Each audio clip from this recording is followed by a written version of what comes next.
السلام عليكم. أكيد سمعت قبل كده عن المكان اللي بتختفي فيه السفن والطيارات بدون أي تفسير واضح، المكان اللي بقاله سنين بيثير الرعب والتساؤلات وحواليه أساطير ملهاش آخر. النهارده هنتكلم عن مثلث برمودا، وده واحد من أكتر الأماكن غموضًا على الكوكب لو ما كانش أكترهم. لكن هل هو فعلًا مسكون، أو هل ده مكان عرش الشيطان، ولا كل دي مجرد خرافات؟ أنا أحمد حفني، ولو لسه جديد ما تنساش تعمل لايك واشتراك عشان توصلك فيديوهاتنا باستمرار.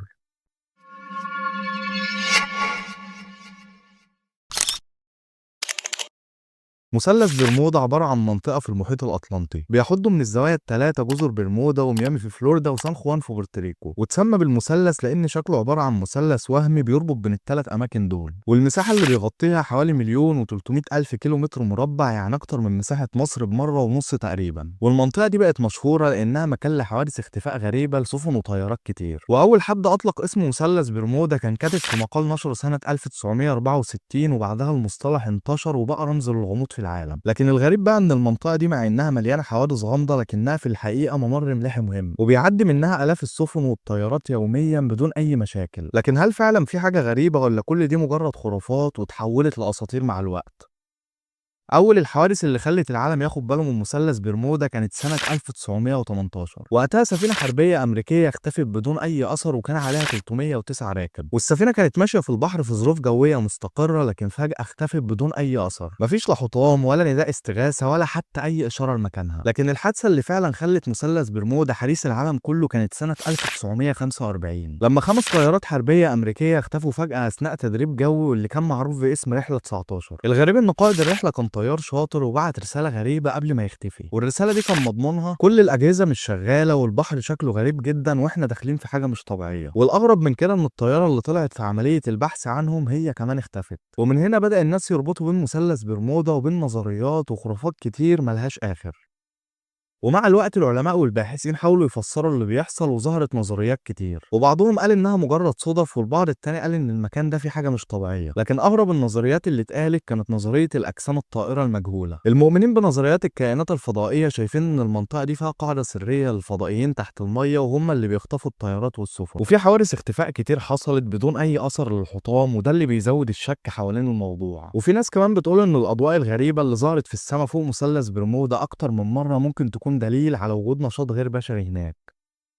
وفي كمان نظرية الجاذبية الأرضية اللي فيها بعض العلماء بيعتقدوا إن منطقة مثلث برمودا فيها اضطرابات مغناطيسية قوية بتأثر على البوصلة وأجهزة الملاحة، وده ممكن يخلي الطيارات والسفن تخرج عن مسارها وتختفي في البحر. والفكرة هنا إن المنطقة فيها نشاط مغناطيسي غير عادي، وده ممكن يتسبب في فقدان الإشارة أو حتى تعطيل الأجهزة كلها. وفي كمان نظرية غاز الميثان اللي بتقول إن قاع المحيط في منطقة مثلث برمودا مليان بجيوب كبيرة من غاز الميثان، وفي كتير من الحالات الطبقات اللي فيها الغاز ممكن تتكسر بسبب زلازل صغيرة فيتحرر الميثان بكميات كبيرة فجأة، ولما ده بيحصل المية اللي فوق الغاز كثافتها بتقل، وده بيخلي أي سفينة موجودة في المكان تغرق في ثواني. وكمان لما الغاز بيطلع للجو بيأثر على الأكسجين في المنطقة، وده ممكن يخلي محركات الطيارات تتعطل فجأة وتبدأ تفقد السيطرة، وده ممكن يفسر ليه بعض الطيارات اختفت فجأة بدون أي نداء استغاثة. وفي كمان نظرية العواصف البحرية اللي بتقول إن موقع مثلث برمودا في منطقة معروفة بالعاصف البحرية العنيفة. التيارات المائية هناك زي تيار الخليج بتتحرك بسرعة رهيبة وممكن توصل ل 2.5 متر في الثانية، وده بيخلي أي مركب صغيرة أو حتى سفينة كبيرة تفقد السيطرة بسهولة وتتحرك بعيد عن مسارها. وكمان العاصف هناك ممكن تحصل فجأة بدون أي تحذير، والسفن اللي بتكون هناك وقتها ممكن تتعرض لأمواج ارتفاعها بيوصل لأكتر من 15 متر، وده كفيل إنه يغرق أي سفينة مهما كانت قوية. والعلماء شايفين إن ده سبب كافي لتفسير حالات الاختفاء اللي حصلت في المكان. وفي كمان نظرية الثقوب الدودية، ودي واحدة من أغرب النظريات لكنها مش مستحيلة. فكرة الثقوب الدودية جاية من نظريات الفيزياء اللي بتقول إن ممكن يكون في أماكن في الكون فيها التواءات في الزمكان، ولو حد دخل فيها ممكن يسافر لمكان تاني أو حتى لزمن مختلف. وفي تقارير عن طيارين قالوا إنهم شافوا أضواء أو دخلوا في ضباب غير مفهوم لما كانوا بيعدوا من فوق مثلث برمودا، وبعدها اكتشفوا إنهم قطعوا مسافة كبيرة في وقت أقل من الطبيعي، وكأنهم انتقلوا بين الأماكن بشكل غير منطقي. وفي نظرية التشويش المغناطيسي، والناس اللي اشتغلت في الملاحة عارفين إن في أماكن معينة على الأرض البوصلة ممكن تتلخبط فيها، ومثلث برمودا واحد من الأماكن اللي حصل فيها تقارير كتير عن اضطرابات في البوصلات والأجهزة الملاحية. ومثلث برمودا واحد من الأماكن اللي حصل فيها تقارير كتير عن اضطرابات في البوصلات والأجهزة الملاحية، وده بيخلي الطيارة والبحارين يتوه من غير ما ياخدوا بالهم، وده ممكن يخليهم يدخلوا في مناطق خطرة أو حتى يتحطموا.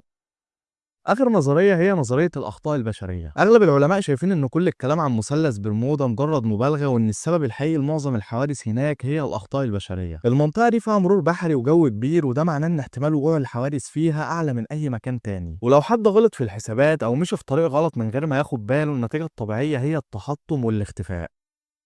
لكن برغم كل الحوادث الغريبة، الحقيقة إن عدد الحوادث اللي حصلت في مثلث برمودا مش أكتر من أي منطقة بحرية تانية. الظروف الجوية والتيارات المائية هناك قوية جدا، وده بيخلي العثور على الحطام صعب جدا. وكمان التكنولوجيا الحديثة خلت السفر آمن أكتر، ومعظم السفن والطيارات بتعدي من هناك دلوقتي بدون أي مشاكل. وفي دراسات كتير بتقول إن كل الحوادث اللي حصلت في مثلث برمودا ممكن نفسرها بشكل علمي، وإن المكان مش مسكون ولا حاجة، لكن الإعلام هو اللي ضخم الموضوع وحوله لأسطورة. وفي سنة 2017 الإدارة الوطنية للمحيطات والغلاف الجوي الأمريكية قالت إن مثلث برمودا زيه وزي أي مكان تاني في العالم، وإن معظم حالات الاختفاء اللي حصلت هناك لها تفسير علمي. وبرغم كل الكلام عن الحوادث، في مئات السفن والطيارات بتعدي من هناك يوميا بدون أي مشاكل، وفي أكتر من 50 سفينة و20 طيارة اختفوا في المكان في آخر 100 سنة، لكن ده مش رقم كبير مقارنة بأي مكان تاني في العالم.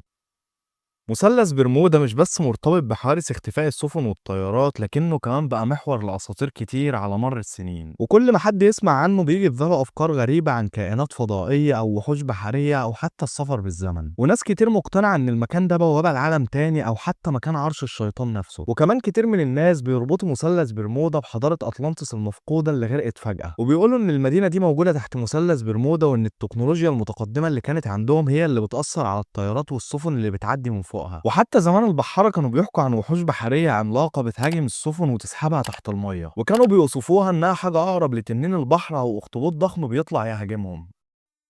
في النهاية بعد كل النظريات دي في سؤال مهم: هل مثلث برمودا فعلا مكان خارق للطبيعة ولا كل دي مجرد خرافات؟ الحقيقة ان معظم الأدلة العلمية بتقول انه مش أخطر من أي مكان تاني في العالم، وان كل الحوادث لها تفسيرات منطقية، لكن لحد النهاردة لسه في ناس مقتنعة ان في حاجات غير طبيعية بتحصل هناك. وبرغم كل التفسيرات العلمية اللي حاولت تفك شفرة مثلث برمودا، إلا ان الغموض لسه مسيطر على عقول الناس. الموضوع بقى جزء من الثقافة الشعبية وظهر في أفلام ومسلسلات وحتى ألعاب الفيديو، وده خلى الفكرة توصل لكتير من الناس على انها حقيقة مؤكدة. وفي كل مرة تحصل حادثة غامضة في أي مكان في العالم تلاقي الناس بتربطها بمثلث برمودا. لكن في كل الحالات، سواء كنت مؤمن بالنظريات العلمية أو شايف حتى إن المكان فيه حاجة مش طبيعية، مثلث برمودا هيفضل واحد من أكتر الأماكن الغامضة والغريبة في العالم.